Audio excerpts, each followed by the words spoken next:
Welcome to Outlaws and Gunslingers. From the Wild West to the rise of organized crime during the Prohibition, all the way up to today, America has had criminals, gangs, and law enforcement trying to bring them down. Join us as we profile some of the most infamous criminals, gangsters, outlaws, and lawmen in American history. True crime like you've never heard it before. Ladies and gentlemen, here are your hosts, Bang and Dang.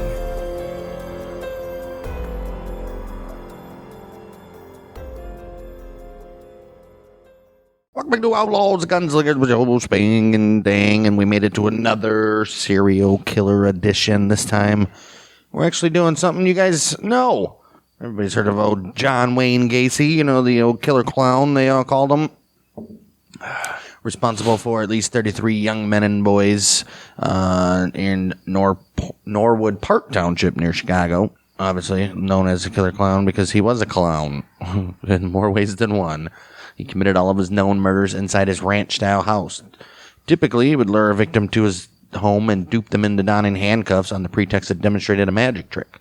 He would then rape and torture his captive before killing his victim by either asphyxiation or strangulation with a garrote. And he, a convicted sex offender before he even started killing, and still managed to be around kids and be a clown. All right. So, okay. Before we get into that, go check out our YouTube at Bang Dang Network. You can go give us a subscription over there. If you're listening on Spotify, Apple, make sure you're giving us a review, sharing it with your friends, answering that Spotify question. And John Wayne Gacy, probably the most, top 5 famous serial killers ever? Top 5 most covered, that's for sure. Yeah. He was born Edgewater Hospital in Chicago, Illinois, March 7, 1942, was the second of 3 children and the only son of John Stanley Gacy and Marion Elaine Robison. His father was an auto repair machinist in World War I and a World War I veteran, and his mother was a homemaker. Gacy was of Polish and Danish ancestry, and his family was Catholic. Well, there's what went wrong already. Yeah. Gacy, he was very close to his mother and his 2 sisters, but he had difficult relationships with his old daddy. His daddy was an alcoholic who was verbally and physically abusive to his family. The elder Gacy frequently belittled his son, calling him dumb and stupid, and comparing him unfavorably with his sisters. One of Gacy's earliest childhood memories was of his father beating the shit out of him at the age of 4 for accidentally disarranging car engine components. Well, I mean, right. That's kind of worth it. His mother tried to shield her son from his father's abuse, which resulted in accusations that he was a sissy and a mama's boy who would probably grow up a queer. A little queer. In 1949, Gacy's father whipped him after he and another boy were caught sexually fondling a young girl. Well, that's a good reason to get whipped. I guess. Same year, a family friend began to occasionally molest Gacy. Oh, wow. Jeez. Gacy never told his father, afraid that his father would blame him. I told you to grow up a queer. Right. Despite their challenging relationship, Gacy loved his father, but felt he was never good enough in his father's eyes. Oh, wow.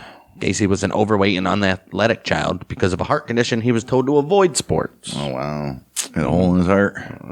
4th grade, Gacy, he began experiencing blackouts. He was hospitalized on occasion because of these episodes, and in 1957 for a burst appendix. Ooh. He later estimated that between the ages of 14 and 18, he had spent almost a year in a hospital. He attributed a decline of his grades to missing school, which makes sense, I guess. Gacy's medical condition was never conclusively diagnosed. His old daddy suspected that he was malingering. On one occasion, he openly accused his son of faking as he lay in the hospital bed dying. Jeez. Well, that was pretty much his life. 14 to 18, he did nothing and went to hospital a bunch of times. 1960, at the age of 18, Gacy became involved in politics, working as an assistant precinct captain for a local Democratic Party candidate. This led to more criticisms. This led to more criticism from his father, who called him a patsy. Yeah. The same year, Gacy's father bought him a car. Oh, okay. Well, yeah. He kept the vehicle's title in his own name until Gacy had to pay for it, which took several years. Hey. His father would confiscate the keys if Gacy did not do as he said. April 62, Gacy purchased an extra set of keys. In response, his father removed the distributor cap, keeping the component for 3 days. Dad's going to get mad at us, took the car away. Hours after his father replaced the cap, Gacy left home and drove to Las Vegas with $136 to his name and the hope of residing with a cousin. Oh, I mean, he was 18. $136 and 62 was the equivalent of $600. Good. Yeah. I mean, he was 18 and all. I mean, come on. Gacy worked in Las Vegas ambulance service before being transferred to Palm Mortuary. Oh, here we go. He worked as a mortuary attendant for 3 months, observing morticians embalming bodies and occasionally serving as a pallbearer. He slept on a cot behind the embalming room, and he later confessed that one night, while he was alone, he clambered into the coffin of a teenage male, embracing and caressing the body before experiencing a sense of shock. This experience prompted Gacy to return back home. Jeez, what the hell am I doing? What are you doing back here, son? Well, You know. Shortly thereafter, Gacy enrolled at Northwestern Business School, or Business College, despite having failed to complete high school. He graduated in 1963 and took a management trainee position with the Nunn Bush Shoe Company. fantastic. In 1964, the company transferred him to Springfield, Illinois, to work as a salesman and eventually promoted him to department manager. Damn. In March of that year, he became engaged to Marilyn Myers, who was a coworker. During their courtship, Gacy joined the local chapter of the Jaycees. Well, that very same year, he had his second homosexual experience. According to Gacy, a Jaycee's colleague plied him with drinks and invited him to spend the evening on the sofa. Well, he was drunk, didn't want him to drive home. Right.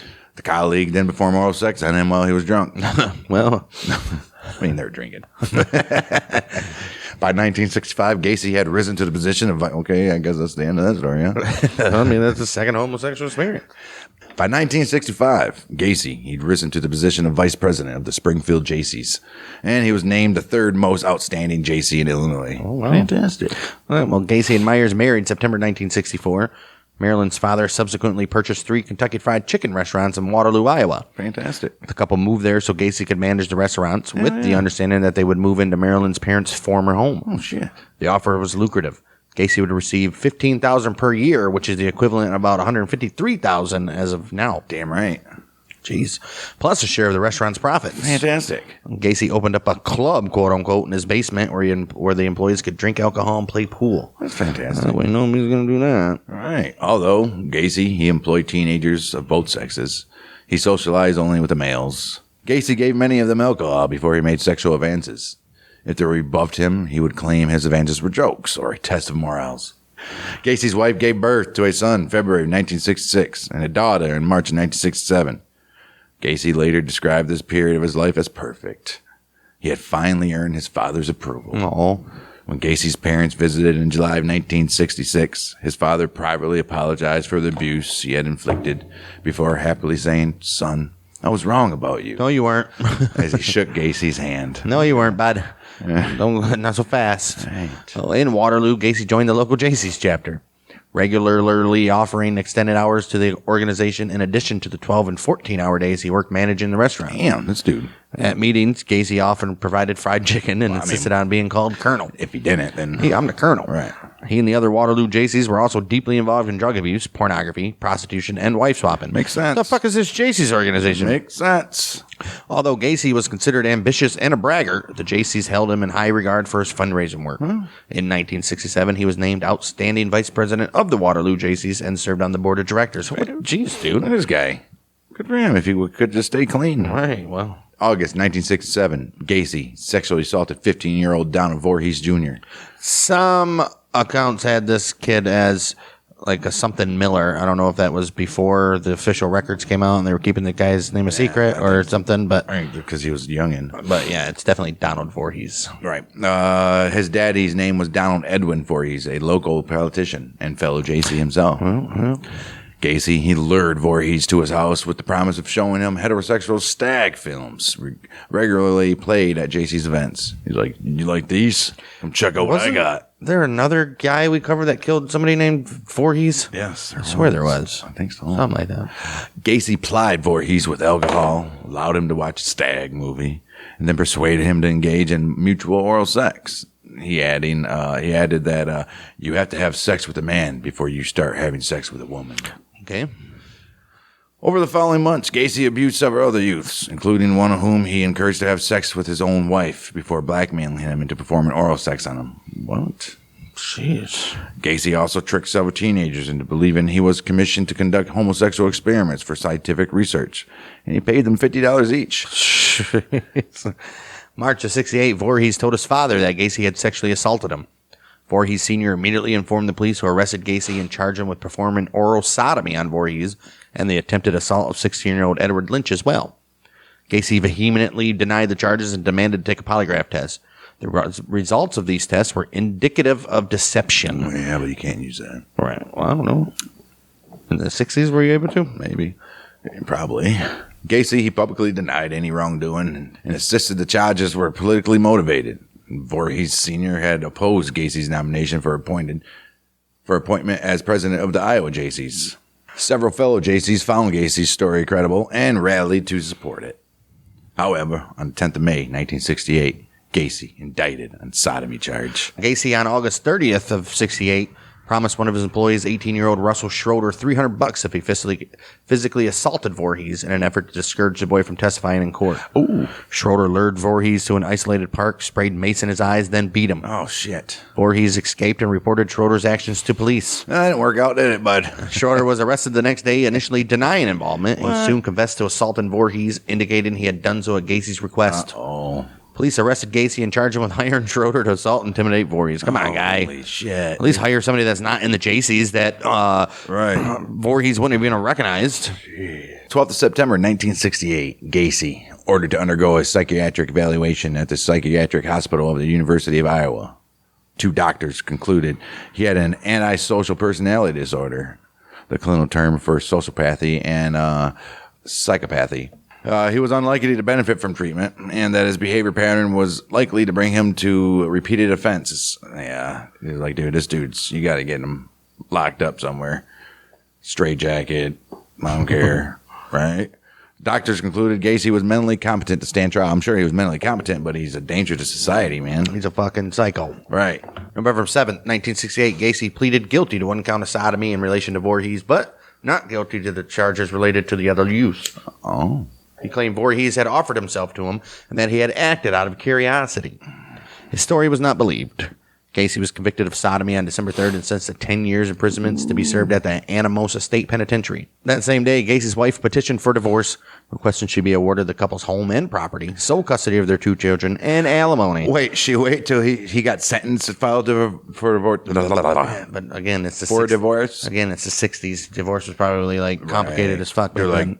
you got to wait to at least You get gotta- sentenced. let's yeah, right. You know, innocent until proven guilty. Right. Matter of fact, you got to wait till the appeals are all denied, too. That could take years.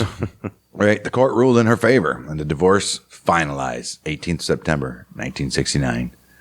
Gacy never saw his first wife or children ever again. Good for him.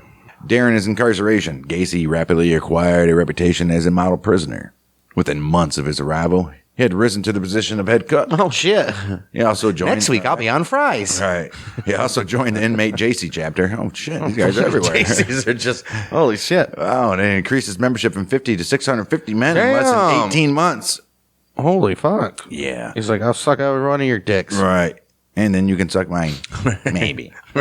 Gacy secured an increase in inmates' daily pay in the prison mess hall, and he supervised several projects to improve conditions for inmates, including the installation of a miniature golf course. Damn. These motherfuckers, I'm going to go to prison. Fuck. Right? It'll be fun. He was presented with a Distinguished Service Award for his efforts within the inmate JC chapter in February of 1970. Look at this guy. Fucking Still thriving in the prison JC. now. In Right. the JC chapters. They should have just kept him in prison. He was doing good things. June of '69, he was denied parole. Where he was actually allowed to have gay sex there. Well, not allowed, but I mean, what are you going to do? Just a bunch of men. To prepare for a second scheduled parole hearing, May 70, he completed 16 high school courses, obtaining his Wait a diploma minute. in November of '69. He got sentenced in 68, and less than a year later, he's almost gone parole. I know. Holy shit. Yep. Well, unfortunately for him, or fortunately for him, on Christmas Day, 1969, Gacy's father died from cirrhosis. When informed of his father's death, Gacy collapsed to the floor sobbing. His request for supervised compassionate leave to attend the funeral was denied. Yeah, you can't go there, bud. Sorry, there's going to be young boys. Right. Gacy, he was granted parole with 12 months probation on June 18, 1970, having served 18 months of his 10-year sentence. That's insane. Dude went to prison for 18 months and like changed the whole prison pretty much. Right. That's insane. Giving everybody pay. They're like, we got to get this guy the fuck out of here. Right. Probably. Son of a bitch. He's like, why don't you guys take him? Jeez. Conditions of probation included nightly curfew and that Gacy relocate to Chicago to live with Yeah, his get mother. the fuck out of Iowa. On his release, Gacy told a friend and fellow JC, Clarence Lane, who picked him up from the prison and had remained steadfast in his belief of Gacy's innocence. He said that he is never going back to jail, buddy. I swear. Seems like you had a good time, bud. Right. And he pretended to reestablish himself in Waterloo. However, within 24 hours, Gacy went back to Chicago. There you go. He arrived there by bus on the 19th of June and shortly thereafter obtained a job as a short order cook. Good for him. Fantastic. February 12th, 1971, Gacy was charged with sexually assaulting a teenage boy. What a piece of shit. Who claimed that he had lured him to his car at a Chicago's Greyhound bus terminal and driven him to his home where he had attempted to force the boy into sex. Oh, no. The court dismissed this complaint when the boy failed to appear. Did he kill him? June 22nd, Gacy was arrested and charged with Dude, this is only like a fucking a month of coming back. I mean, he should be back in prison already. Jeez. June 22nd, Gacy was arrested and charged with aggravated sexual battery and reckless conduct in response to a complaint filed by a youth who claimed that Gacy had flashed a sheriff's badge, lured him into his car, and forced him to perform oral sex. What the fuck? These charges were dropped after the complainant attempted to blackmail Gacy. Oh. The Iowa Board of Parole did not learn of these incidents. How? How do you not contact them? Gacy's parole nevertheless ended October 18th, 1971. That was it. This dude got off easy. And a month later, the records of Gacy's criminal convictions in Iowa were sealed. Oh, wow. Never to be seen again. Son of a bitch. Wow, what the hell happened there? You got some pull in the JC's units there. And wow. FBI, watch out. You got some room here. Fucking Iowa. Holy fuck, Iowa. Right.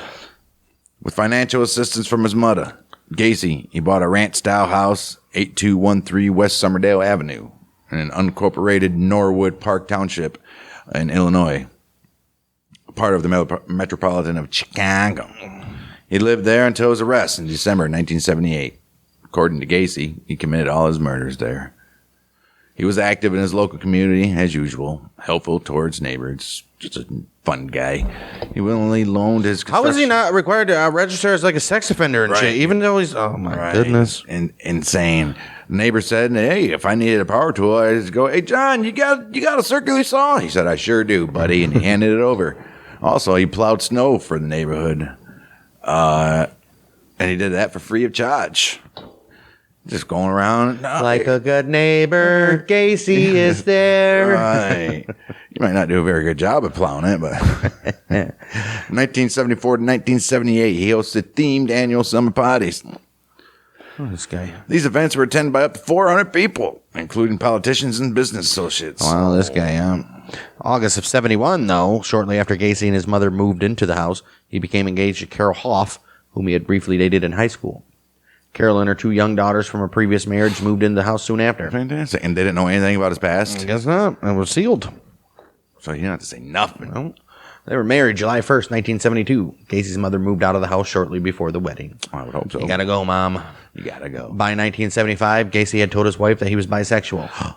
After the couple had sex on Mother's Day that year, he informed her this would be the last time they would do so. Oh, no. Jeez. You could at least do it every once in a while. Right? Jeez. What, she still stayed with him? I guess so. He began spending most evenings away from home, only to return in the morning with the excuse he had been working late or conducting business meetings. Carol observed Gacy bringing teenage boys into his garage in the early hours and also found gay pornography and men's wallets and identifications inside the house. When she confronted Gacy about these items, he informed her angrily that it was none of her fucking business. Well, I think it would be Gacy. It's your wife. Right. October 1975, after a heated argument, Carol asked Gacy for a divorce. He agreed, although by mutual consent, he continued to live at his house until February of 1976. She did. They both lived together. Right. 2nd of March, Gacy's divorced. It was granted on false grounds of Gacy's infidelity with women, and it was finalized. Oh, so he was like, don't say I'm a queer. Right. To say I cheated. Right. Well, That means she gets everything then, right? at least something. She would get the house, if that's the way it goes. 1971. Yeah, but he got it before she married him. Oh. 1971. Gacy established a part-time construction business, PDM Contractors, which is short for painting, decorating, and maintenance. Sounds so never mind. Yep. With the approval of his probation officer, Gacy worked evenings on his construction contracts while working as a cook during the day. Fantastic. Initially, he undertook minor repair work, but later expanded to include projects such as interior design, remodeling, and landscaping. This dude loved to overload himself with work. Yeah. Mid-73, Gacy quit his job as a cook so he could commit fully to his construction business. Maybe he got sick of it. By 1975, PDM was expanding rapidly. Gacy, he was working up to 16 hours per day. Good for him. No time to fucking rape and murder. Right. March of 1977, he became supervisor of PE Systems, which was a firm specializing in the remodeling of drugstores. How does he just get these positions? Right. Between PE Systems and PDM, Gacy worked on up to 4 projects simultaneously and frequently traveled to other states, just like any other businessman, I guess, right? By 1978, PDM's annual revenue was over $200,000. What, like $1 million? Oh, well, he's right. Through his membership in a local Moose Club, he said, I can't do the Jaycees no more, so I'll go to the Moose Club. Gacy became aware of a Jolly Joker Clown Club, whose members regularly performed at fundraising events and parades in addition to voluntarily entertaining hospitalized children. All right. Late 75, Gacy joined the Clown Club and created his own characters, Pogo the Clown and Patches the Clown. Patches the Clown. Devising his own makeup and costumes. He described Pogo as a happy clown, whereas Patches was a more serious character. Right. Yeah, Patches. He seldom earned money for his performances, and he later said that acting as a clown allowed him to regress into childhood. He performed as both Pogo and Patches at numerous local parties, political functions, even charitable events. And he also had a few times at the Children's Hospital. Gacy's voluntary public service as a clown throughout the years of his murders led him to be known as the Killer Clown. The Killer Clown. Much of PDM's workforce consisted of high school students and young men, of course. Oh. Gacy would often proposition his workers for sex or insist on sexual favors in return for lending his vehicles, financial assistance, or promotions. I mean, Gacy also claimed to own guns, once telling an employee, do you know how easy it would be to get one of my guns and kill you? And how easy it would be to get rid of the body? Well, geez, guy. Hey, calm down, man. Shit. This guy's just weird. 73, Gacy and a teenage employee traveled to Florida. They wanted to view some property Gacy had purchased. While there, Gacy raped the employee in their hotel room. After returning to Chicago, the employee drove to Gacy's house and beat him in his front yard. Shit. Fantastic. Gacy told his wife he had been attacked for refusing to pay him for poor quality painting work. May of 1975, Gacy, he hired 15-year-old Anthony Antonucci. 2 months later, he went to Antonucci's home, knowing the youth had an injured foot. The two drank a bottle of wine and then watched a heterosexual stag film before Gacy wrestled Antonucci to the floor and cuffed his hands behind his back. Jeez. One cuff was loose and Antonucci freed his arm while Gacy was out of the room. When Gacy returned, Antonucci, a high school wrestler, grappled with him, obtained the key, and cuffed Gacy's hands behind his back. That's true. Gacy threatened Antonucci, then calmed down and promised to leave if he was freed. Well, Antonucci agreed and Gacy left. Should have done that. Antonucci continued working for PDM for 9 months after this incident, and Gacy made no further attempts to assault him. He's like, I'm fucking with this guy. Right. That's the one I don't want. 26th of July, 1976. Bicentennial, baby. Gacy picked up 18-year-old hitchhiker David Cram and offered him a job with PDM. He began to work the same evening. Holy shit. August 21st. Right. Things progress. Right. 21st of August, Cram moved into Gacy's house. That very next day, Cram and Gacy had several drinks to celebrate his 19th birthday. Gacy was dressed as Pogo. Aww.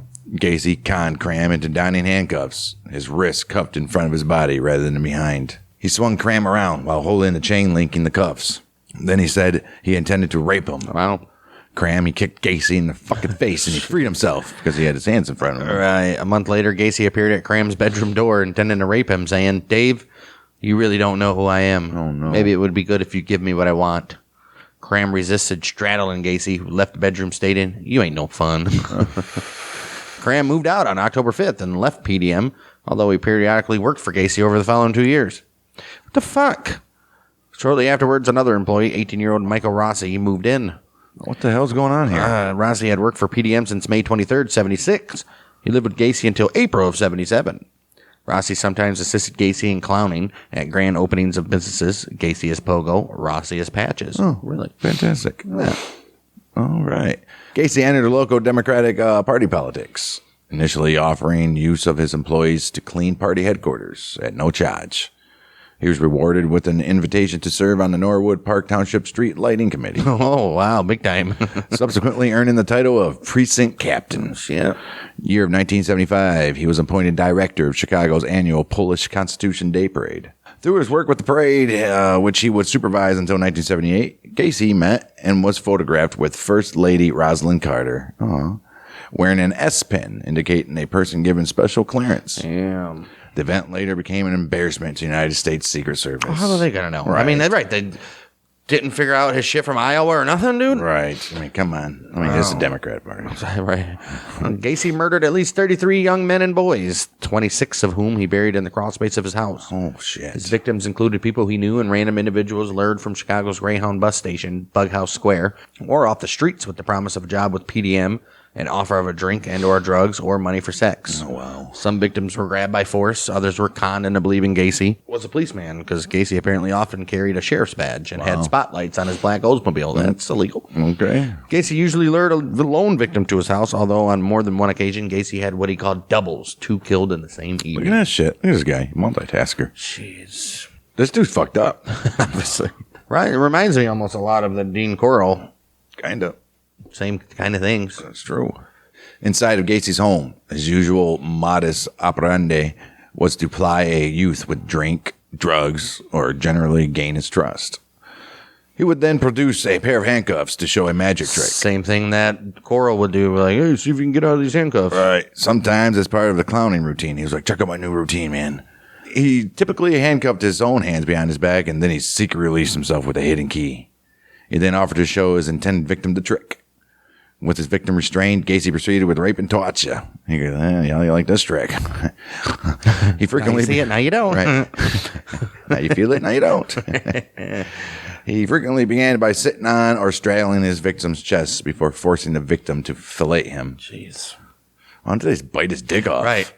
Gacy then inflicted acts of torture included burning with cigars, making his cat fucking shouldn't spill the paint in the garage, man.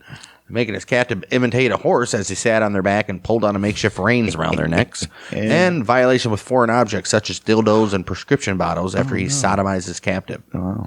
Gacy frequently manacled his captive's ankles by a 2x4 with handcuffs attached at each end, an act inspired by Oh, yeah, see?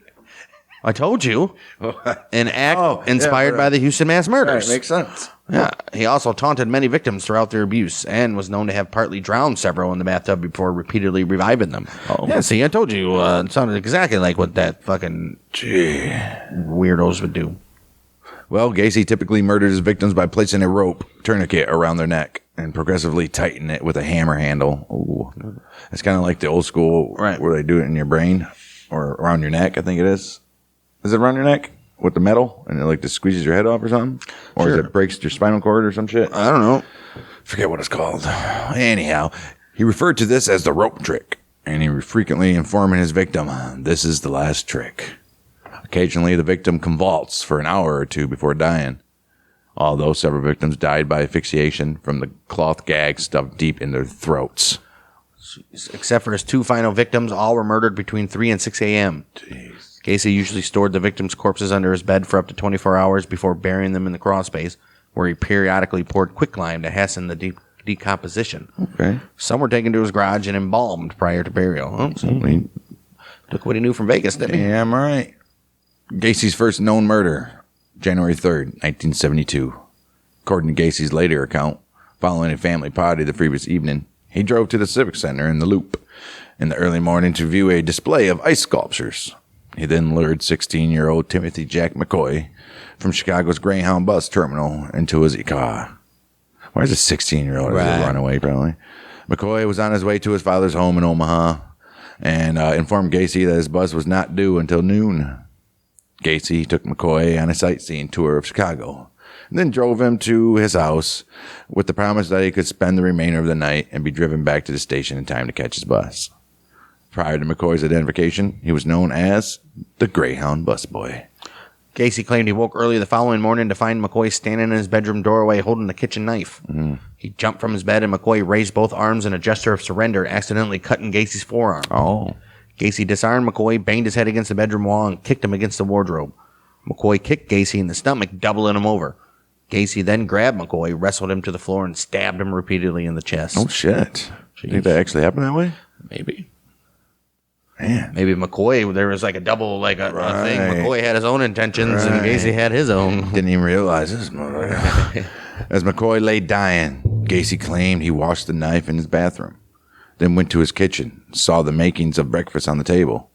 McCoy had set the table for two. He had walked into Gacy's room to wake him while he still had the knife mistakenly. Wow. Oh. Gacy buried McCoy in his crawl space and later covered his grave with a layer of concrete.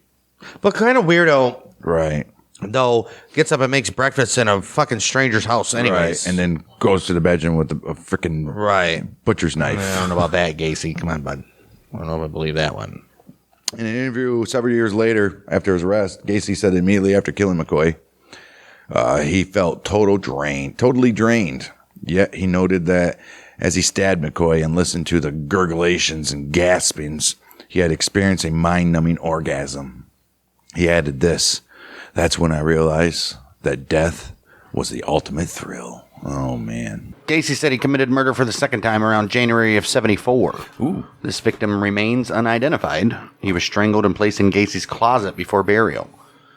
Gacy later stated that bodily fluids leaked from the victim's mouth and nose, staining his carpet. Ooh. Gacy regularly stuffed rags, the victim's own underwear, or a sock into the mouths of subsequent victims to prevent such a leakage. Wow. Well, at least he learned his lesson. Learn from your mistakes. Wow. Let's take a look at the murder of John Butkovich.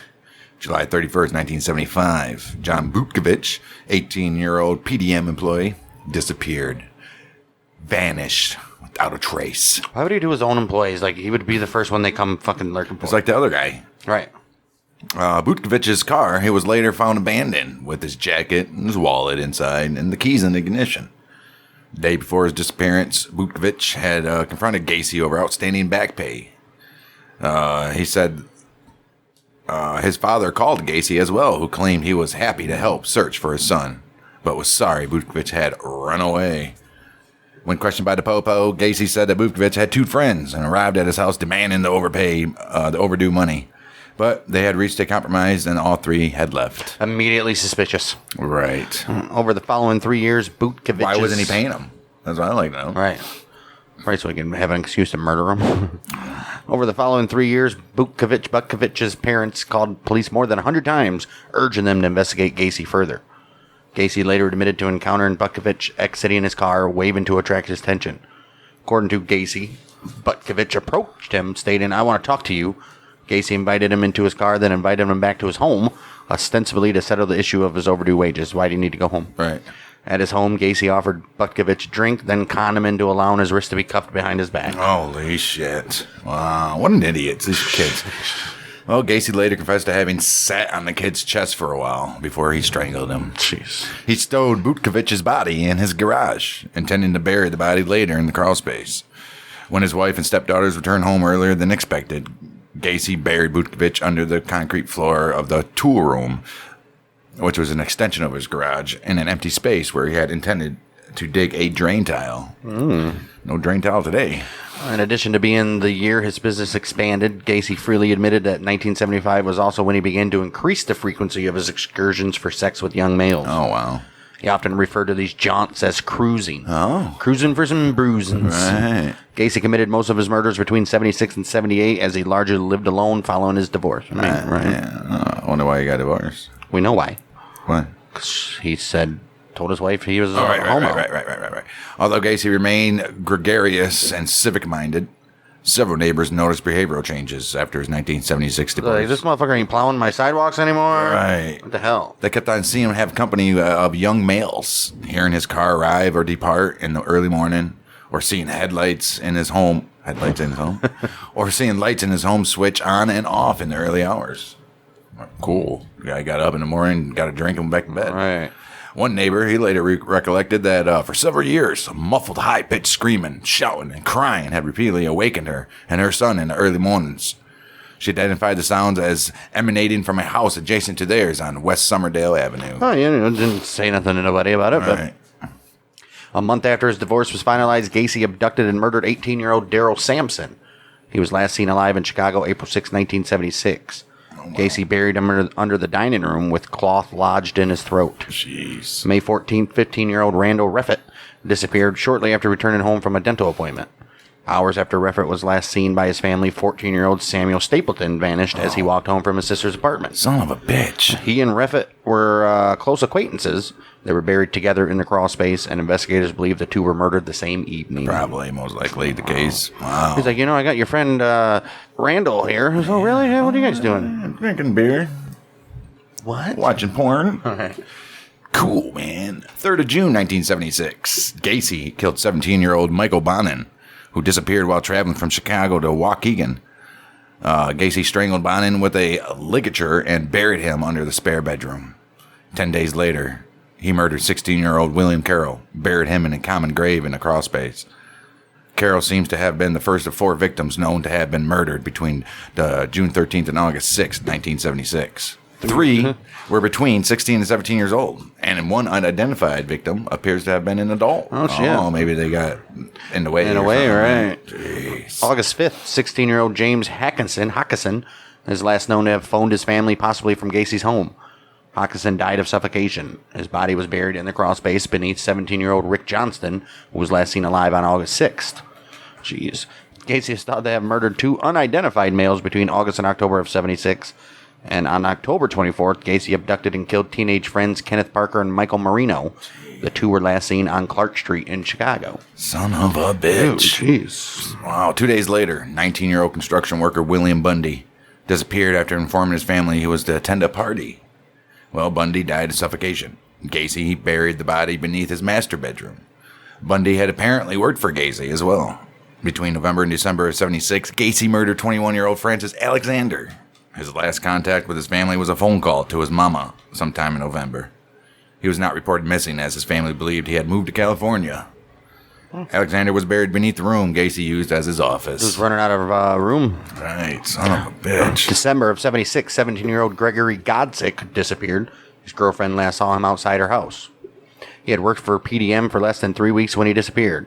He had informed his family that Gacy had him dig trenches for some kind of drain tiles in his crawl space. Oh, jeez. Oh, shit. Godsick's car was later found abandoned. His parents and older sister contacted Gacy about his disappearance, and Gacy claimed that Godsick had expressed a wish to run away from home. He also claimed to receive an answering machine message from Godsick shortly after he had disappeared. You don't save it? Wow. When asked if he could play the message for Godsick's parents, Gacy said he had erased it already. Oh. I got lots of people calling me. I can't just keep a message, you know. Right. So how's this guy around? I don't get it. There's so many. He's the last person that Right. so many of these are known to be with. So many coincidences, if you want to say it. I mean, come on. 20th of January, one of the worst days ever in the world. 1977, Gacy lured 19-year-old John Cizik to his house on the pretext of buying his Plymouth Satellite. He's like, that's pretty nice Plymouth. He later confessed to strangling Cizik in his spare bedroom. What is that? Like a That's the one with a the little giddy? Oh, yeah. I think the later one. Oh, that was the Daytonas. They had the big old spoiler in the back. Right. Goofy as fuck. He later confessed to strangling Cizik in his spare bedroom, claiming that Rossi was asleep in the house the following morning. Gacy later sold the car to Rossi for $300. Can't give that in either. Well, 2 months later, 15th of March, 20-year-old John Prestige disappeared. Prestige was last seen leaving a near North Side restaurant. He was buried in a crawl space above the body of Francis Alexander. Shortly before his disappearance, Prestige has mentioned he had obtained work with a local contractor, so don't know who, huh? How is he digging these holes so deep? Right. In a crawl space. Gacy murdered one additional unidentified youth and buried him in the crawl space in spring or early summer of 77. July 5th of that same year, Gacy killed 19-year-old Matthew Bowman. Bowman's mother last saw him at a suburban train station. He had intended to travel to Harwood Heights for a court appointment. What the fuck? The following month, Rossi was arrested for stealing gasoline while driving Cizik's car. Oh. The gas station attendant noted the license plate, and the police traced the car to Gacy's house. When questioned, Gacy told officers that Cizik had sold the car to him in February, saying he needed money to leave town. A check of the VIN confirmed the car had belonged to Sizik. The police did not even pursue the matter any further, although they did inform Sizik's mother that her son had sold his car. By this, Well, good news. right, good news. Your son sold his car. By the end of 1977, Gacy murdered 6 more young men between the ages of 16 and 21. The first of these, 18-year-old Robert Gilroy, He's got it. the son of Chicago police sergeant. Oh, no. Last seen alive, 15th of September. Oh, you don't want to be doing that, Gacy. Right. Well, Gilroy lived 4 blocks from Gacy's house. He was buried in the crawl space, as usual. September 12th, Gacy had flown to Pittsburgh to supervise a remodeling project and did not return to Chicago until September 16th. Okay. Because Gacy was in another state at the time Gilroy was last seen, this is cited to support Gacy's claim of assistance from one or more accomplices in several homicides. Oh. Some believe it was that Cram guy or even Rossi, apparently. Right. 10 days after Gilroy was last seen, 19-year-old former U.S. Marine John Mowery disappeared after leaving his mother's house. Gacy strangled Mowery and buried him beneath the master bedroom. Oh, son of a Marine. Jeez. 17th October, 21-year-old Russell Nelson disappeared. Last seen outside a Chicago bar. Nelson, looking for contracting work. Gacy, he murdered and buried him beneath the guest bedroom. Less than 4 weeks later, Gacy murdered 16-year-old Robert Winch, buried him in the crawl space. 20-year-old Tommy Bowling disappeared on the 18th of November after leaving the Chicago bar as well. December 9th, 19-year-old U.S. Marine, David Talsma, what are you teaching these Marines? He disappeared after telling his mother he had to attend a rock concert. He have to. I gotta go, Mom. Gotta go. In Hammond, Indiana. Gacy strangled Talsma with a ligature and buried him in the crawl space close to John Mowery. Oh, 2 Marines together, huh? Jeez. December 30th, Gacy abducted 19-year-old college student Robert Donnelly from a Chicago bus stop at gunpoint. Oh, geez, getting a little more bold, huh? Gacy drove him to his home where he raped, tortured, and repeatedly drowned Donnelly to unconsciousness in a bathtub as he made statements such as, "Aren't we playing fun games tonight?" Donnelly... I didn't kill him. He's alive. Donnelly later testified at a trial that he was in such pain that he asked Gacy to kill him.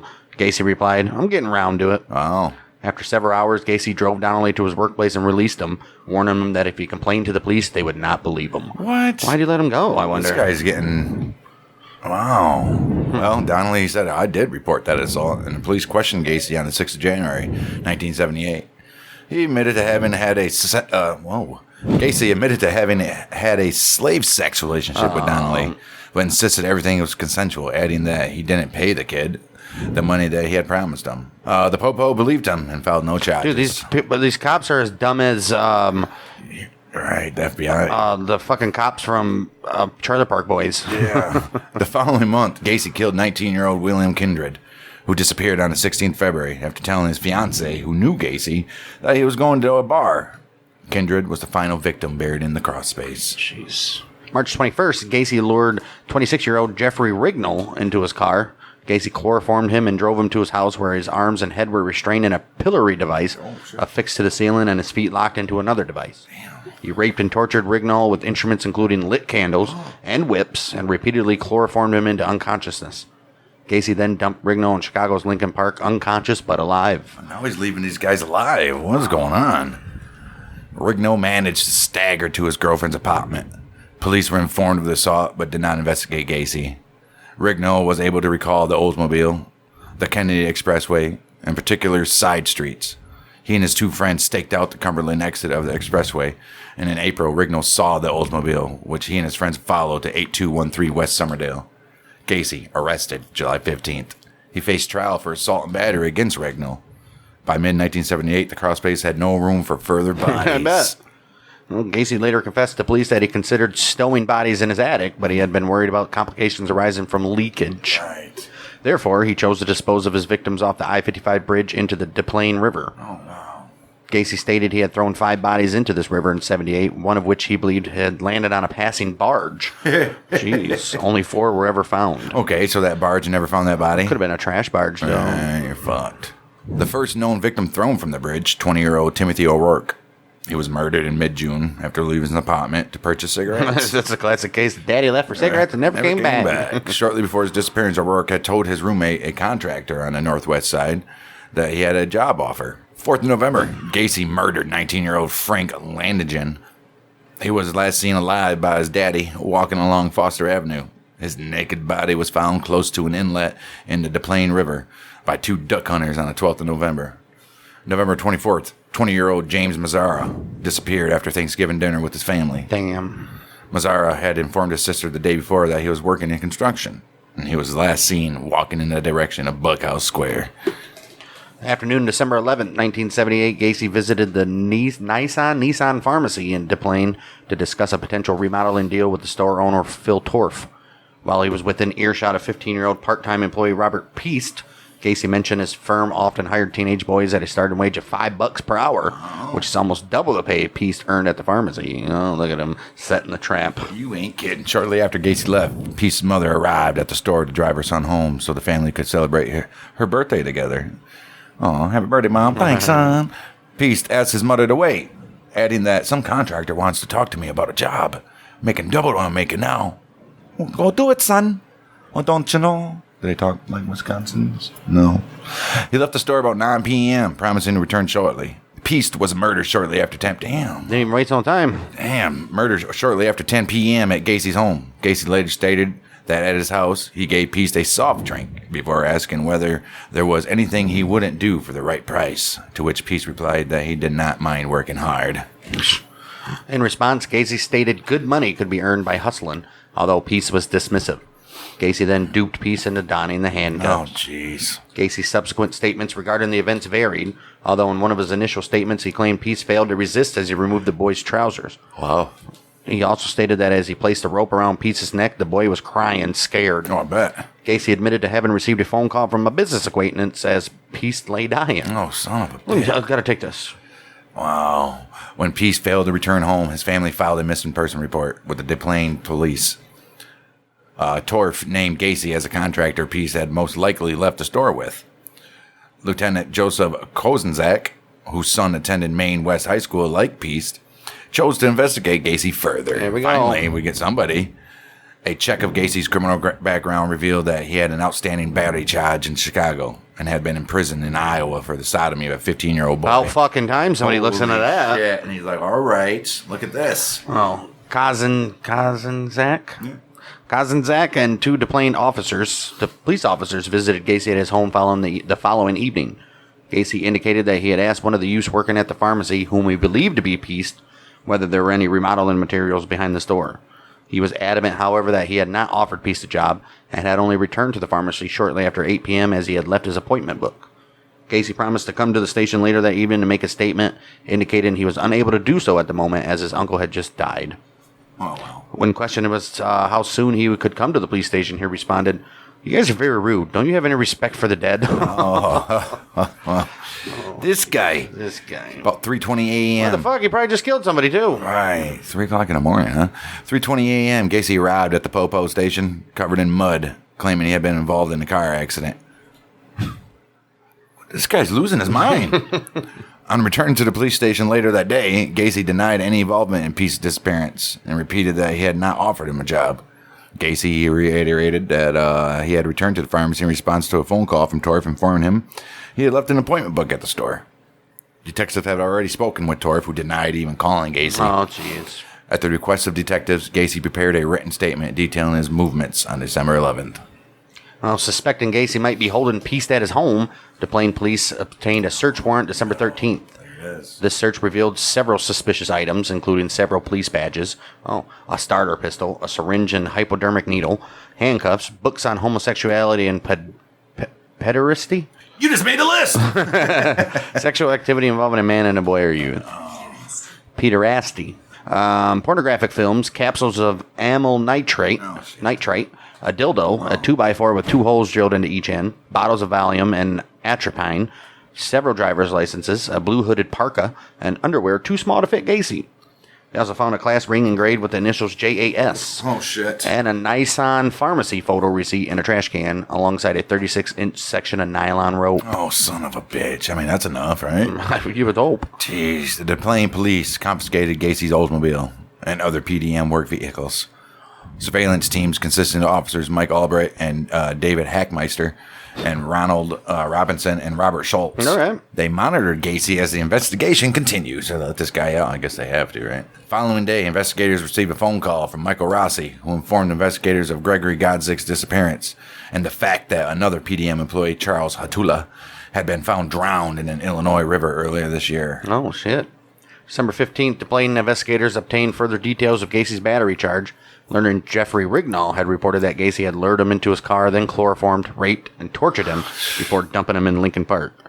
In an interview with Gacy's former wife the same day, they learned of the disappearance of John Bukovich. Oh, shit. The same day, the class ring was traced to John Allen Sizik. Oh, man. An interview with Sizik's mother revealed that several items from her son's apartment were also missing, including a Motorola television. Oh, shit. I wanted that fucking TV. Motorola, huh? Yeah. Television game back then. Fantastic. 16th of December, Gacy, becoming affable with surveillance detectives, regularly invited them to join him for meals in restaurants and occasionally for drinks in bars or at his home. He repeatedly denied involvement with Peace's disappearance and accused the officers of harassing him because of his political connections or his recreational drug use. Knowing these officers were unlikely to arrest him on anything trivial, he taunted them by flouting traffic laws and succeeded in losing his pursuers more than once. This dude's just flying through town, just hitting corners, doing 50. That afternoon, Cram consented to a police interview in which he revealed that because of his poor timekeeping, Gacy had once given him a watch, explaining he got it from a dead person. Investigators conducted a formal interview of Rossi December 17th. He informed them Gacy had sold him Sizik's vehicle, explaining that he had bought the car from Sizik because he needed money to move to Cali. Oh. Everything's unraveling for you, Johnny. Sure in hell is. It should have been a long time ago. Holy fuck. These fucking cops are like the Union generals in the early part of the war. Nah, we're not going to pursue. And now the Confederates now. Right. A further examination of Gacy's Oldsmobile, it revealed a small cluster of fibers in the trunk, suspected to be human hair. That evening, 3 trained search dogs were used to determine whether Peace had been present in any of Gacy's vehicles. One laid on the passenger seat of Gacy's Oldsmobile, and what the dog's handler informed investigators was a death reaction, indicating Peace's body had been present. All right. That evening, Gacy invited detectives Albrecht and Hackmeister to a restaurant for a meal. Did they go? Early on December 18th, he invited them into another restaurant where, over breakfast, he discussed his business. I guess they have to. I mean, Right. trying to get him to do something. His marriages and his clowning, they all discussed. During this conversation, Gacy remarked, "You know, clowns can get away with murder." Why would you find this guy's just trolling him? Holy fuck. By December 18th, 1978, Gacy beginning to display signs of strain from his constant He's like, I can't even surveillance. kill no more. Right, he was unshaven, looked tired and anxious, and was drinking heavily. Yeah, because he wanted to, and he couldn't do it. That afternoon, he drove to his lawyer's office to prepare a $750,000 civil suit against the DePlain police, demanding that they cease their surveillance. He goes, "I need to kill, damn it." Right. The same day, Neeson Pharmacy photo receipt found in Gacy's kitchen was traced to 17-year-old Kimberly Byers, a colleague of Peace at Nissan Pharmacy. Byers stated that she had borrowed Peace's parka. Peace's parka earlier in the evening and had placed receipt in the pocket just before she returned the coat to Peace as he left the store. Oh, shit. Damn you, Scuba Steve. Well, that same evening, Rossi was interviewed a second time. This time, he was more cooperative. He informed detectives that in the summer of 77, at Gacy's behest, he had spread 10 bags of lime in the crawl space of Gacy's house. Wow. December 19th, investigators began compiling evidence for a second search warrant for the Gacy's house. The same day, Gacy's lawyers filed the civil suit against the DePlain police. The hearing for the suit was scheduled December 22nd, but something tells me it's not going to make it that far. Yeah. Well, that very afternoon, Gacy said, "Come on, surveillance detectives, come on inside. Let's see what you can find." As Robinson distracted Gacy with conversation, Schultz walked into Gacy's bedroom in an unsuccessful attempt to write down the serial number of the Motorola television they suspected belonged to Sizik. That's dirty. Well, They could have jeopardized the whole Right. case by doing that. while flushing Gacy's toilet, officer noticed a smell he suspected could be of rotting corpse emanating from a heating duct. Oh, shit. The officers who had searched Gacy's house previously had failed to notice this, as the house had been cold. Now it's getting warmer. Oh. Investigators interviewed both Cram and Rossi on December 20th. When questioned as to where he believed Gacy had concealed Peace's body, Rossi replied Gacy may have placed the body in the crawl space. Oh, shit. Rossi agreed to submit to a polygraph test. He denied any involvement in Peace's disappearance or any knowledge of his whereabouts. He soon refused to continue the questioning, and Rossi's erratic and inconsistent responses while attached to the polygraph, rendered Kazanzak unable to render a definite opinion as to his truthfulness. Right, you really can't do anything about that. Son of a bitch. Well, Rossi did, however, further discuss the trench digging he did in the crawl space and remarked on Gacy's insistence that he did not deviate from where he was instructed to dig. He's like, you don't dig anywhere but this little line here, bud. Cram, he informed investigators of Gacy's attempts to rape him in 1976. He stated that after he and Gacy had returned to his home after the December 13th search, Gacy had turned pale after seeing a clod of mud on his carpet and had immediately entered the crawl space to look for evidence of digging. Oh, shit. When asked whether he had been to the crawl space, Cram replied he had once been asked by Gacy to spread lime down there and also had dug trenches, which Gacy explained were for drainage pipes. Cram stated these trenches were 2 feet wide, 6 feet long, and 2 feet deep, roughly the size of a grave would be. 2 feet deep? That's pretty shallow. Right. Evening of December 20th, 1978, Gacy drove to his lawyer's office in Park Ridge to attend a scheduled meeting, ostensibly to discuss the progress of his civil suit. He appeared anxious and disheveled and immediately asked for an alcoholic drink. Sam Amaranth fetched a bottle of Seagram's whiskey, and Gacy immediately drank 2 cupfuls. Damn. Amaranth, by this stage of dubious of Gacy's claims of innocence, he then asked what he had to discuss with him, placing a copy of the Daily Herald on his desk and stating, "You said you had something new to tell me, something important." Gacy picked up the newspaper, pointed to the front page article covering the disappearance of Peace, and said, "This boy is dead. He's dead. He's in a river." Oh. Gacy then proceeded to give a rambling confession that ran into the early hours of the following morning. He began by stating he had been the judge, jury, and executioner of many, many people, and that he now wanted to be the same for himself. Oh. He stated he had murdered at least 30 victims, most of whom had buried in his crawl space, and plus disposed of 5 other bodies into the Plain River. Damn. Dude couldn't take it anymore. Wow. Gacy dismissed his victims as male prostitutes, hustlers, and liars, adding he sometimes awoke to find dead, strangled kids with their handcuffed behind their backs. Oh, shit. He had buried their bodies in his crawl space as he believed they were his property. As a result of alcohol he had consumed, Gacy fell asleep midway through his confession. Amaranth immediately arranged a psychiatric appointment for Gacy that morning. Ooh. On awakening several hours later, Gacy shook his head when informed by Amaranth he had confessed to killing approximately 30 people, saying, "Well, I can't think about this right now. I've got things to do." Ignoring his lawyer's advice regarding his scheduled appointment, Gacy left to attend to his business. Oh, shit. Gacy later recollected his memories of his final day of freedom as being hazy, adding he knew his arrest was inevitable and that he intended to visit his friends and say his farewell. I mean, Is the lawyer obligated to say? if it's a crime, yes. No. Or if he's going to commit another crime. A lawyer's obligation for a crime to defend any regulations and the general lawyers expected to keep client competence, but there are exceptions. To prevent or serious or to prevent.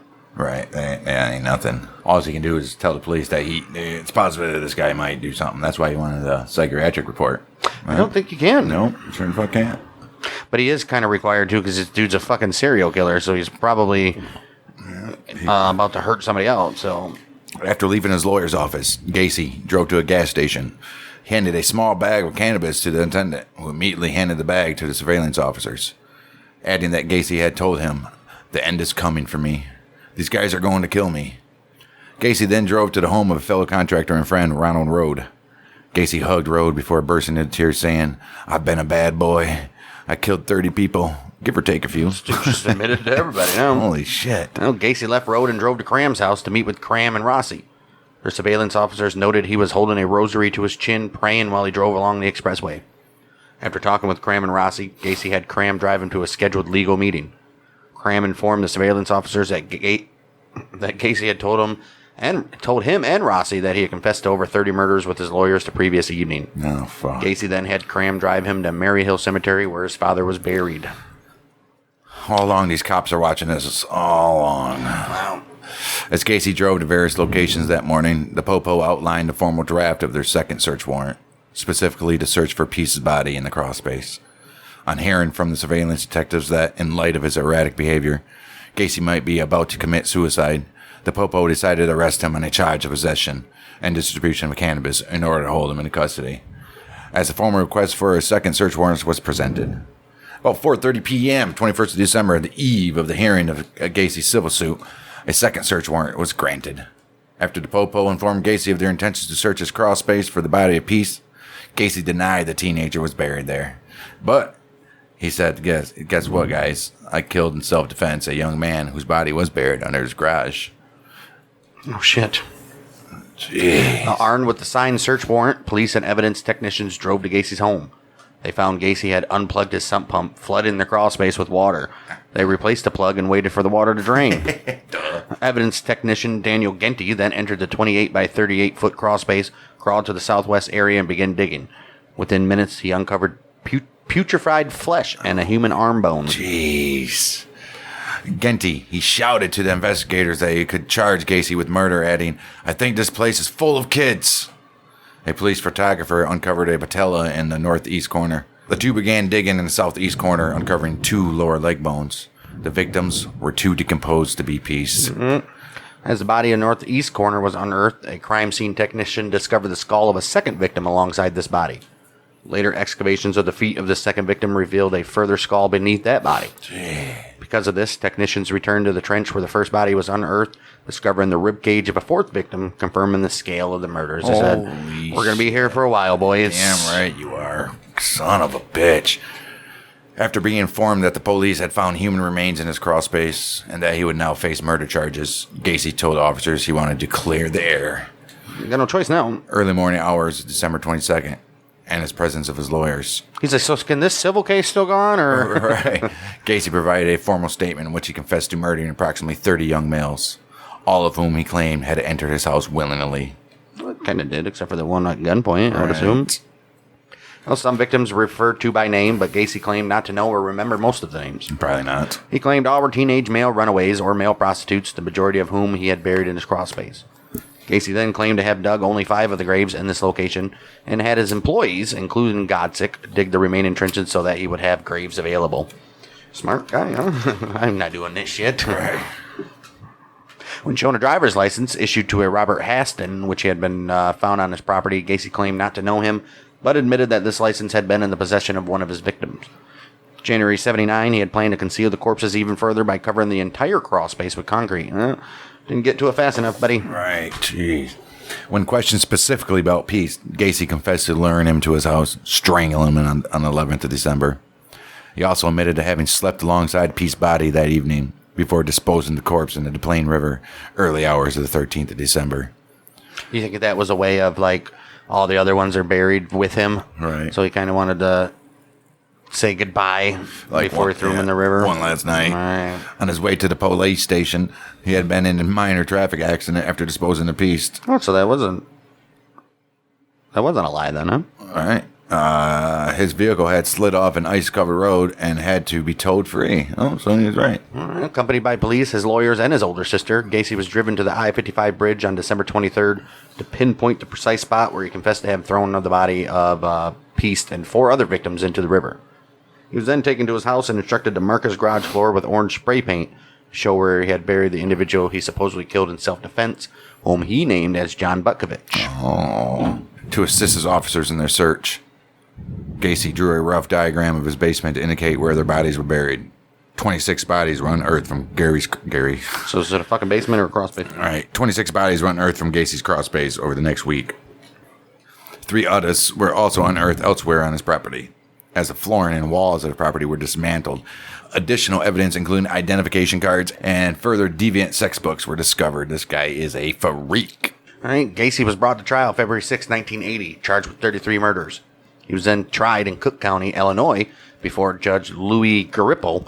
The jury was selected from Rockford because of the extensive press coverage in Cook County. Right. You tell me nobody from Rockford knows? Right. At the request of his defense counsel, Gacy spent over 300 hours with doctors at the Menard Correctional Center in Chester in the year before his trial. He underwent a variety of psychological tests to determine whether he was mentally competent to stand trial. He was. Gacy attempted to convince the doctors that he had multiple personality disorder. He claimed to have 4 personalities: the hard-working, civic-minded contractor, the clown, the active politician, and a policeman called Jack Hanley, whom he referred to as Bad Jack.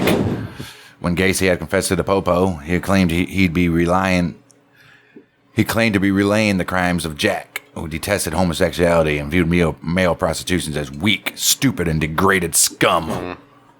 His lawyers opted to have Gacy plead not guilty by reason of insanity. Okay. In his opening statement, one of Gacy's defense attorneys, Robert Mata, remarked, "The insanity defense has been looked upon as an escape, a defense of last resort. The defense of insanity is valid, and it is the only defense that we could use here, because that is where the truth lies. Because if he is normal, then our concept of normality is totally distorted." You're not kidding. Right. Wow. That's a good argument. All right. Presenting Gacy as a Jekyll and Hyde character, the defense produced several psychiatric experts who had examined Gacy. 3 testified they found him to be paranoid schizophrenic with multiple personalities. The prosecutors argued that Gacy was sane and in full control of his actions. They produced several witnesses to testify his premeditation and the efforts he took to escape detection. These doctors refuted the defense doctors' claims of multiple personalities and insanity. Cram and Rossi testified that Gacy had made them dig drainage trenches and spread bags of limes in his crawlspace. Right. Both said Gacy looked periodically into the crawlspace to ensure they and other employees they supervised did not deviate from the precise location. All right. February 18th, Robert Stein testified that all the bodies recovered from Gacy's property were markedly decomposed and putrefied, skeletalized remains. And that all the autopsies he performed, 13 victims had died of asphyxiation, 6 of ligature strangulation, 1 of multiple stab wounds, that was the guy that supposedly cooked him breakfast, and then 10 in undetermined ways. Oh, shit. When Gacy's defense team suggested that all 33 deaths were caused by accidental erotic asphyxia, Stein called this highly improbable. He said, "Nah, I don't know about that." What about the guy that got stabbed guy? Right. Jeffrey Rignall testified for the defense on February 21st. Rignall, he wept repeatedly while describing Gacy's torture of him in March of 1978. During specific cross-examination relating to the torture, Rignall vomited and was excused from further testimony. February 29th, Donald Voorhees testified to his ordeal at Gacy's hands and his assault at Gacy's behest. Voorhees felt unable to testify, but did briefly attempt to do so before being asked to step down. These guys are like, "I don't even want to go through it again." Robert Donnelly testified the week after Voorhees, recounting his ordeal at Gacy's hands in December of 1977. Donnelly was visibly distressed as he recalled the abuse. During the 5th week of the trial, Gacy wrote a personal letter to the judge requesting a mistrial for reasons including that he did not approve of his lawyer's insanity plea, that his lawyers had not allowed him to take the witness stand as he wanted to, that his defense had not called enough medical witnesses, and that the police were lying with regard to verbal statements he had allegedly made to detectives after his arrest, and that in any event, the statements were self-serving for use by the prosecution. You can't use statements that aren't... That was very stupid on his part. Right. Well, the judge informed Gacy that both counsels had not been denied the opportunity or funds to summon expert witnesses to testify, and that under the law, he had the choice whether he wished to testify, and he was free to indicate as much to the judge. So, March 11th. So he still didn't end up doing it? March 11th, final arguments by both prosecution and defense attorneys began. Prosecuting attorney Terry Sullivan outlined Gacy's history of abuse and use, the testimony of his efforts to avoid detection, and describing his surviving victims, Voorhees and Donnelly, as living dead. Referring to Gacy as the worst of all murderers, Sullivan stated, "John Gacy has accounted for more human devastation than many earthly catastrophes. I tremble when thinking about how close he came to getting away with it all." Man, it was very close. After the state's 4-hour closing, counsel Sam Amarant spoke for the defense. He accused Sullivan of scarcely referring to the evidence in his own closing argument and of arousing hatred against his client. He attempted to portray Gacy as driven by compulsions he was unable to control, contending the state had not met their burden of proving Gacy sane beyond a reasonable doubt. Well, he then urged the jury to put aside any prejudice they held against his client and asked they deliver a verdict of not guilty by reason of insanity, adding that Gacy was a danger to both himself and to others, right, and that studying his psychology and behavior would be of benefit to science, so they want him to be a guinea pig. Right. Even if he does get convicted of by insanity, he's still going to a damn mental hospital. Life, probably. On the morning of March 12th, William Kunkel continued to argue for the prosecution.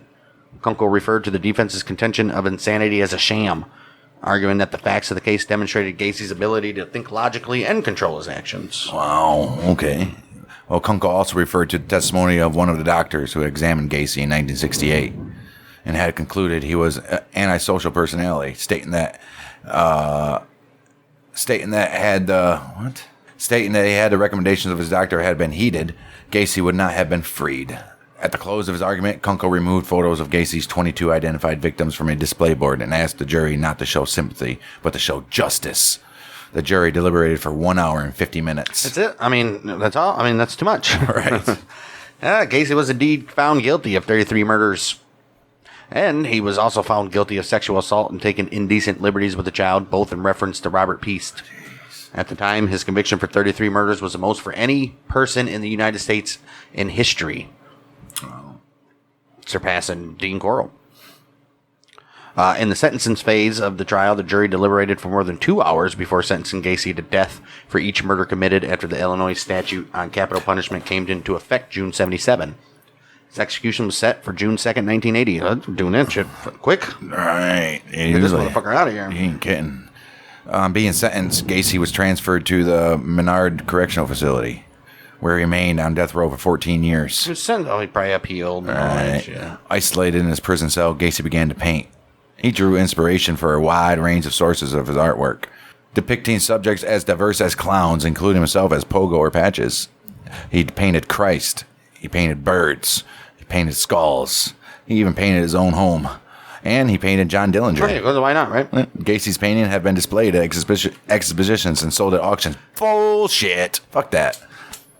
Should burn them.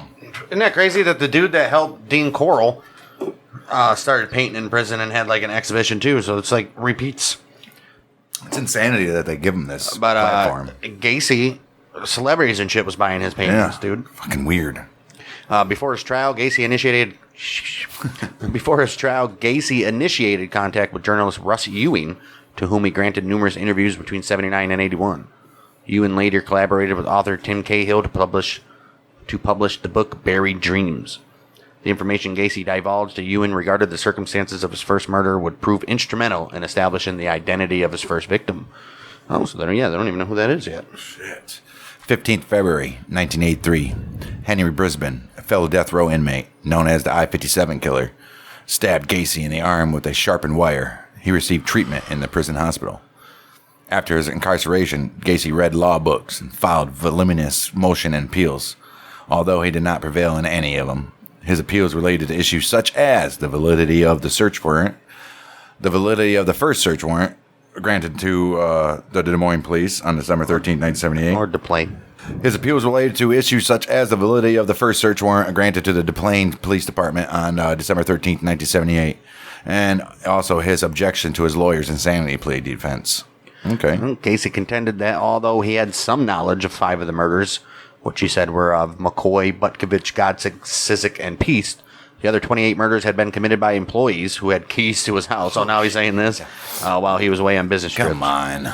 In mid-1984, the Supreme Court of Illinois upheld Gacy's conviction and ordered his execution by lethal injection November 14th. About fucking time. Gacy filed an appeal against this decision, which was denied by the Supreme Court of the United States. Went all the way to the top. March 4th, 1985. So that's it. No more. Oh, he was on for 14 years. So. Jeez. The following year, Gacy filed a further post-conviction petition seeking a new trial. Never gonna get it, never gonna get it. His then defense lawyer, Richard Kling, argued that Gacy had been provided with ineffective legal counsel at his 1980 trial. He hired him. Right. This petition was dismissed on 11th of September, 1986. Gacy then appealed the 1985 decision that he'd be executed. The Illinois Supreme Court upheld his conviction on the 29th of September, 1988, setting a new execution date of January 11, 1989. How about set it for September 30th? Right. Now. Just blow his head off right there. Right. After the U.S. Supreme Court denied Gacy's final appeal in October 1993. He exhausted all his options. Jeez. The Illinois Supreme Court formally set an execution date of May 10th, 1994. Final. Well, on the morning of May 9th, 1994, Gacy was transferred to the Stateville Correctional Center to be executed. Damn. That afternoon, he was allowed a private picnic on the prison grounds with his family. For his last meal, Gacy ordered a bucket of KFC, fitting. And he ran like 3 of them. Right. French fries, a dozen fried shrimp, fresh strawberries, and a Diet Coke to wash it all down. That evening, he received the last rites from a Catholic priest before being escorted to the Stateville execution chamber. Oh, shit. In the hours leading up to Gacy's execution, a crowd estimated over 1,000 gathered outside the correctional center. A vocal majority were in favor of the execution, although there was a small number of anti-death penalty protesters that were present. Some of those in favor of execution wore T-shirts hearkening to Gacy's previous community services as a clown and bearing satirical slogans such as "No tears for the clown." 12:40 a.m. The procedure to administer the lethal injection began. Although the chemicals used in the execution solidified unexpectedly, clogging the IV tube. Oh, what? Oh. The execution team replaced the clogged tube and the execution resumed. Said, he ain't getting away with it. Not today, Charlie. The entire procedure took 18 minutes. Wow. Anesthesiologists blamed the problem on the prison officials' inexperience at conducting an execution. Was their first one? Right. This error apparently led to Illinois adopting an alternative method of lethal injection. Oh, let's put him in like a gas chamber or something. One prosecutor at Gacy's trial, William Kunkel, said he got a much easier death than any of his victims. Yeah. According to published reports, Gacy was diagnosed psychopath who did not express any remorse for his crimes. His final statement to his lawyer before his execution was that killing him would not compensate for the loss of others, and that the state was murdering him. His final spoken words were reported to be, "Kiss my ass." Although prosecutor William Kunkel stated in 2020 that these words were spoken to a prison official and were not part of any official statement prior to Gacy's execution. If that was his last words, it was his last words. No matter who he's talking about. Right. After Gacy's death was confirmed at 12:58 a.m. May 10th, 1994, his brain was removed. It is in the possession of Helen Morrison, a witness for the defense at Gacy's trial, who has interviewed Gacy and other serial killers in an attempt to isolate common personality traits of violent sociopaths. He was then cremated. Oh, how the hell she ended up with a brain? All right, 1984. Jeez, going all the way back, huh? Sam Amarant authored procedures that were incorporated by the Illinois General Assembly into the Missing Child Recovery Act of 1984. At this very time of the Gacy murders, Illinois police had to wait 72 hours before initiating a search for a missing child. Well, that's just fucking retarded. Right. The Missing Child Recovery Act removed this waiting period. Other states subsequently adopted similar procedures. As a result, a national network aimed at locating missing children were gradually formed. This has since developed into the Child Abduction Emergency, commonly known as Amber Alert. Amber Alert. Only 28 of Gacy's victims have been conclusively identified. The youngest were Samuel Stapleton and Michael Marino, both 14. The oldest were Francis Alexander and Russell Nelson, both 21. Cook County Medical Examiner Robert Stein supervised the exhumations of the victims buried on Gacy's property. The crawl space was marked in sections, and each body was given an identifying number. The first body recovered from the crawl space was assigned a marker denoting the victim as Body 1. He was identified as John Prestige, January 6, 1979. No cause of death could be determined. Oh. Well, John Bukovich, here we are again, was labeled as body number 2. He was among the first to be identified on December 29, 1978. December 23rd, investigators returned to unearth 3 corpses, which had been buried in the same trench as Body 1. Body 3, John Sizik, was buried in the crawl space directly above Body 4, Gregory Godzik. Both identified December 29, 1978. Body 5, buried directly beneath Body 1. This victim was discovered 36 inches below the surface of the soil, indicating that he was the first to be buried in this common grave, obviously. Right. The search was postponed over Christmas, obviously. 4 more bodies were then unearthed December 26th. Body 6, Samuel Stapleton, identified through dental records on November 14th, 1979. And Body 7, Randall Reffitt, identified through x-rays April 12th, 1979, were buried in the same grave. Reffitt was found in a fetal position with a cloth gag in his mouth, leading investigators to conclude he most likely died of asphyxiation. Yeah, son of a bitch. Body 8, Matthew Bowman, identified January 29, 1979. Found with a tourniquet used to strangle him around his neck. Body 9, Timothy McCoy, identified via dental records and a distinctive belt buckle in May of 1986. That damn belt buckle. He was found beneath a layer of concrete and had several stab wounds to the ribs and sternum, suggesting he was Gacy's first victim. Yep. It's December 27th, 8 more bodies were discovered. Body 10, buried beneath the entrance to Gacy's home, remains unidentified. He is estimated to have been between 17 and 21 years old and between 5'7" and 5'11". Both body 11 and 12 were found with ligatures around their necks and buried beside each other in the center of the crawl space. September 11th, 1979, they were identified as Robert Winch and Tommy Bolin, respectively. Body 13, still identified, found beneath the spare bedroom. Estimated to have been between 17 and 22, between 5'9" and 6'2". Bodies 14 and 15 recovered from a common grave. Both were found with their head and upper torsos inside separate plastic bags. Damn, decapitated them, huh? Jeez, they were identified using dental records and radiology images as Michael Marino and Kenneth Parker on the 29th of March, 1980. Too late to include among the victims identified before Gacy's trial. What are you going to do? Right. Body 16, Russell Nielsen, identified January 6, 1979, was found with a cloth rag lodged deep in his throat, causing him to die of suffocation. 17th victim, identified as David Talsma using radiology images, November 16, 1979, was found with a ligature around his neck. The following day, 4 more bodies were exhumed. Jeez. Body 19 was buried directly beneath Gacy's master bedroom. Body 18, Michael Bonin, which was identified January 6, 1979, was located beneath the spare bedroom and found with a ligature around his neck as well. Son of a bitch. Body 20, John Maury, identified through dental records, 27 January 1979, buried south in the northwest corner of the crawl space. By the 29th of December, 6 more bodies unearthed. Bodies 22, 23, 24, and 26 were buried in a common grave beneath Gacy's kitchen and laundry room, with body number 25, which was Robert Gilroy, identified 6th of January 1979. He was located beneath Gacy's bathroom.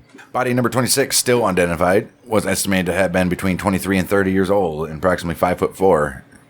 Jeez. Body 22, identified using dental records as William Carroll, March 17, 1979, was found beneath Gacy's kitchen with cloth-like material lodged in his throat.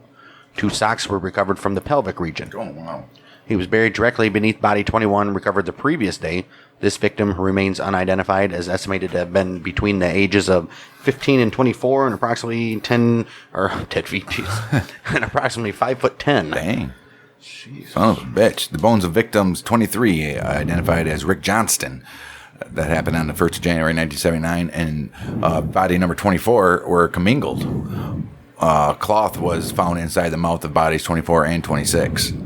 Body 25 found beneath Gacy's bathroom with cloth lodged in the throat.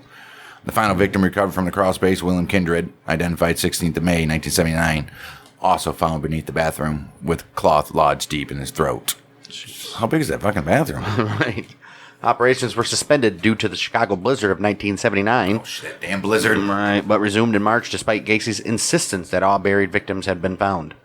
March 9th, body 28 was found wrapped in several plastic bags and buried beneath the patio in Gacy's backyard. Well, he was right. All of them were found on the crawl space. Right. Gacy's likely second murder victim and still unidentified. He stood approximately 5'9" and estimated to be aged between 14 and 18. March 16th, body 29, Daryl Sampson, identified November 18th, 1979, was found beneath the dining room. Son of a bitch. All the victims discovered at Gacy's house were in an advanced state of decomposition. Dental records and x-ray charts helped Steen identify the remains. 23 were identified via dental records. 23 were identified via dental records, and 2 via skeletal trauma. These identifications were supported with personal artifacts found in Gacy's home. The head and upper torso of several bodies unearthed beneath Gacy's property had been placed in plastic bags. Some cases, bodies were found with foreign objects, such as prescription bottles, lodged in their pelvic region. Jeez. The position of which indicated the items had been thrust into the victim's anus, obviously. Steen concluded 12 victims recovered from Gacy's property died of asphyxiation. Gacy's vacant house was demolished in April of 1979. That it was. The victim found 6 miles downstream from the I-55 bridge on June 30th was not connected initially to Gacy. Wow. January 9, 1979, this victim was identified using fingerprint records and a distinctive tattoo as Timothy O'Rourke. Damn. An autopsy was unable to rule out strangulation as the cause of death. This victim was number 31. Following Gacy's arrest, investigators discovered he was a further victim. Right. Frank Landigan's cause of death was certified as an autopsy as suffocation through his own underwear being lodged down his throat. Son of a bitch. His body was also identified via fingerprints. A bond slip issued to Langan the day before his death was found at Gacy's home. He was assigned victim number 32. He was the one that was going to court. On December 28, one further body linked to Gacy was found 1 mile from the I-55 bridge. This victim was identified 2 days later as James Mazzara, whom Gacy confessed to having murdered shortly after Thanksgiving. Mazzara had been strangled with a ligature. April 9, 1979, a man walking along a Grundy County towpath discovered a decomposed body tangled in roots on the edge of the Des Plaines River. Uh-oh. The body was identified via dental records as being that of Robert Peast the same evening. They finally found him, huh? Right. An autopsy revealed that paper-like material had been shoved down his throat, causing him to suffocate. Son of a bitch, this guy. 5 victims have never been identified. Based on Gacy's confession, the location of the victims buried in the crawl space. Forensic analysts. Police determined the most likely dates for when his unidentified victims were killed. Body 1, sometime between January 3rd, 1972, all the way to July 31st, 1975. January 3rd, 1972 through January 31st, 1975 was body number 28, which one was the backyard. He was a male, aged 14 to 18. June 13th through August 5th, 1976, they called body number 26. They found in a crawl space. He was a male, 23 to 30. August 6th through October 5th, 1976, body number 13. Crawl space, male, 17 to 22. August 6th, October 24th, 1976, body number 21, found in the crawl space, male, age 15 to 24. March 15th, July 5th, 1977, body number 10, crawl space, male, age 17 to 21. In the fall of 79, forensic expert Betty Pat Gatliff used the skulls of the remaining unidentified victims to create facial reconstructions. In 79, October 2011, Cook County Sheriff Thomas Dart announced that investigators, having obtained DNA profiles from the unidentified victims, were to renew their efforts to identify them. At a press conference, Sheriff Dart stated investigators were seeking DNA samples from across the United States related to any male missing between 1970 and 79. Good luck. So far, the identification of 3 victims has been confirmed. Numerous other missing youths have been ruled out as being victims of Gacy. And 4 unrelated cold cases dating between 1972 and 79 have been solved. Updated facial reconstructions of bodies 10 and 13 were released in 2018. November 2011, William Bundy identified through DNA testing. All right. Shortly after Gacy's arrest, Bundy's family had contacted his dentist in the hope of submitting his dental records for comparison with the unidentified bodies, but the records had been destroyed after his dentist had retired. What? Why would you destroy the records? July 2017, 16-year-old James Hawkinson was identified using DNA testing. Francis Wayne Alexander was the most recent victim to be identified, which happened via forensic genealogy in October of 2021. Look at them, dude. Damn. At the time of Gacy's arrest, he had claimed to investigators that the total number of murder victims could be as high as 45. However, only 33 victims were ever linked to Gacy. Yep.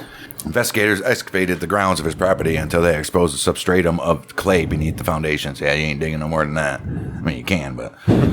He ain't, with a shovel. Finding 29 bodies. Shortly after his arrest, Gacy informed investigators that after he had assaulted and then released Jeffrey Rignall in March of 1978, he said that after this he began to throw his murder victims into the river. You think he released them then because he didn't have any more room, and he was like, what the fuck am I going to do? Right. And he got his rocks off by doing shit to him, and then you can go. Right, and he didn't feel like throwing them in the river anymore. He confessed to having disposed of 5 bodies in that manner. However, only 4 bodies ever recovered from the river. When asked whether there were more victims, Gacy stated, "That's for you guys to find out." Oh. Disputed DNA and dental tests conducted between 2012 and 2016 indicate that neither body found in the common grave in Gacy's crawl space and identified as those of Kenneth Parker and Michael Marino in 80 were actually Marino. Marino's mother had always doubted her son's identification because the clothing found on body 14 was inconsistent with what he had worn when she last saw him. She's like, that's not it. That's not it. DNA testing conducted on the exhumed body of Parker has proven that Marino's body had not been mistaken for his. In addition, the dental x-ray conducted on the victim identified as Michael Marino had revealed he had all of his second molars. A dental x-ray conducted on Marino in March 1976 revealed one molar had not erupted. The original identification of the body has been disputed because the exhumed body had neither an upper nor lower jawbone. Oh, shit. Nonetheless, the orthodontist who had identified Marino's remains has stated his conviction of the accuracy of his findings. He's like, it's accurate, bitch. All right. May 23rd, 1978, 25-year-old Charles Antonio Hatula was found drowned in the Pecatonica River near Freeport, Illinois. He had been missing since May 13th. Hatula was an employee of PDM and had been linked to the initial investigation of Gacy after Michael Rossi informed investigators of both Godsick's disappearance and Hatula's death. Moreover, Rossi had stated that Hatula was known to have conflicts with Gacy, and when he had failed to show up for work, Gacy had informed him and several other employees that he had drowned. That's something he didn't just drown, I think. Right. At the time of Hatula's death, no more bodies could even be stored in Gacy's crawl spaces full, which leaves the possibility he had disposed of Hatula's body in the Pecatonica River. However, the Plain authorities had contacted Freeport during their investigation into Gacy, and they were told that Attila had fallen to his death from a bridge. Attila's death has been officially ruled as asphyxia by drowning. How do you just fall to your death from a bridge? Right.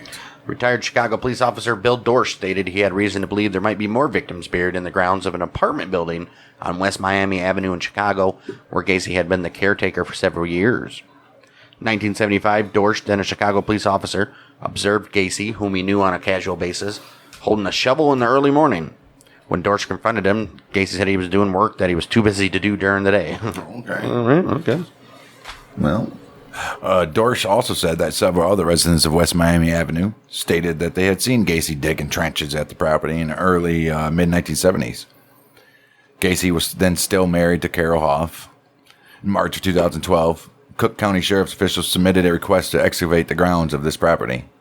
The Cook County State's Attorney denied the request, citing a lack of probable cause, including the results of a 1998 search of the property. Wow.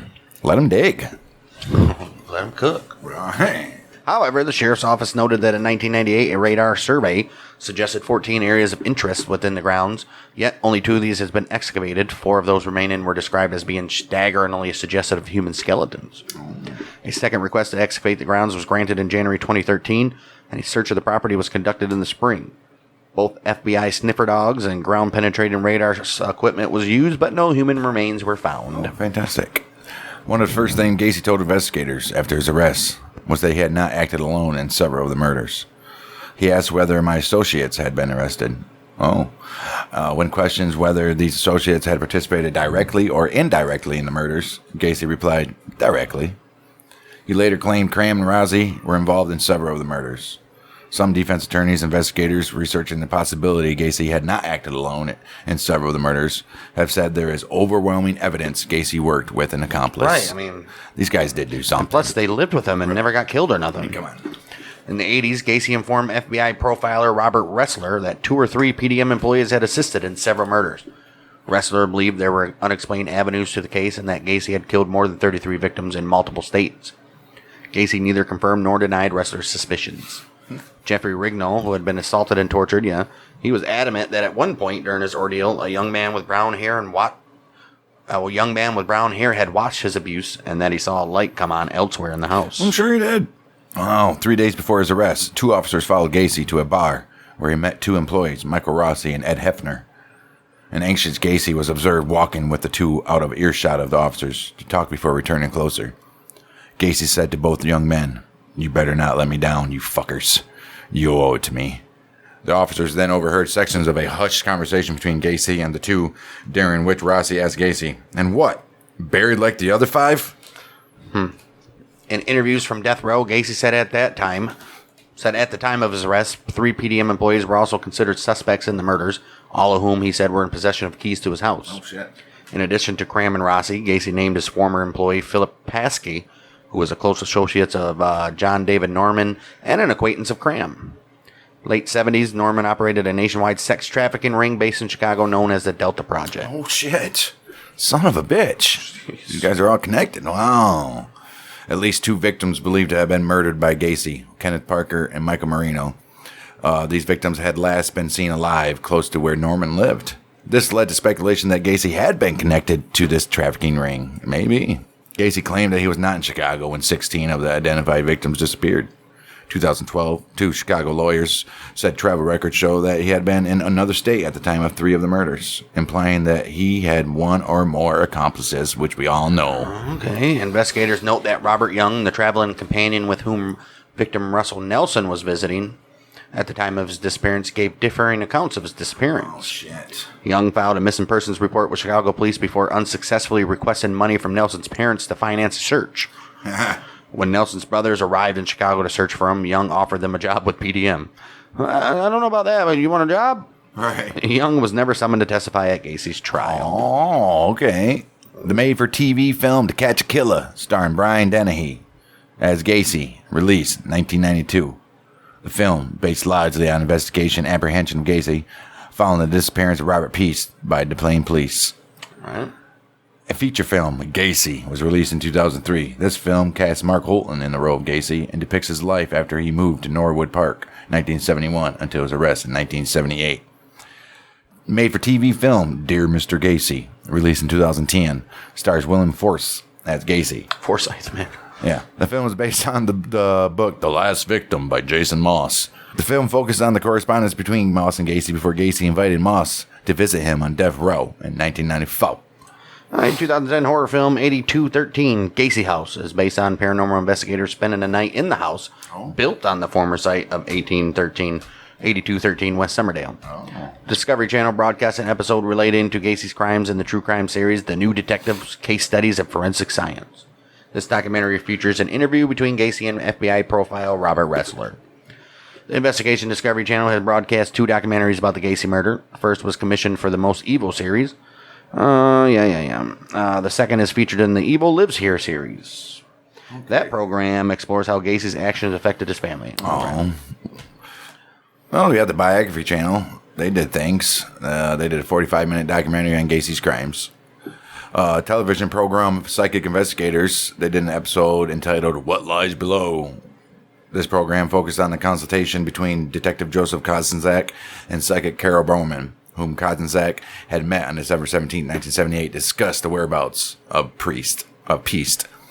Lifetime Movies. They had a series called Monster in My Family.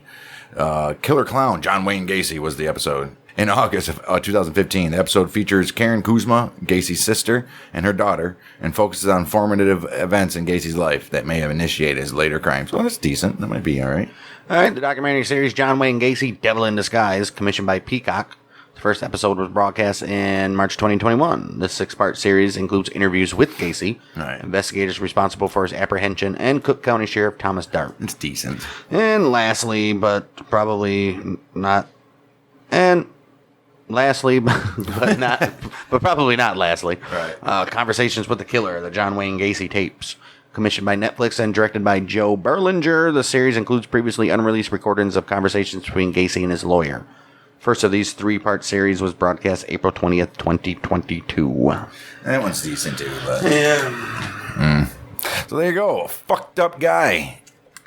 Holy shit! Staggering similarities between him and Dean Coro, dude. Right. Oh wow.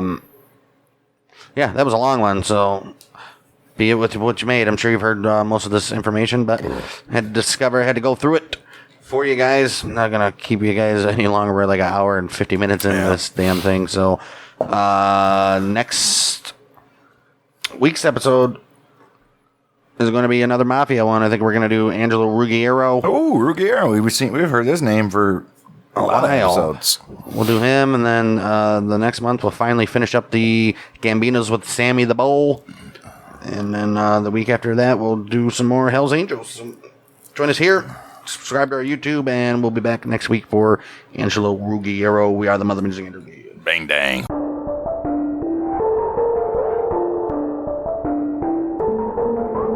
If you enjoyed this video, be sure to subscribe so you never miss out on new episodes of Outlaws and Gunslingers or Battles of the American Civil War, right here on the Bang Dang Network. And don't forget to check out those playlists.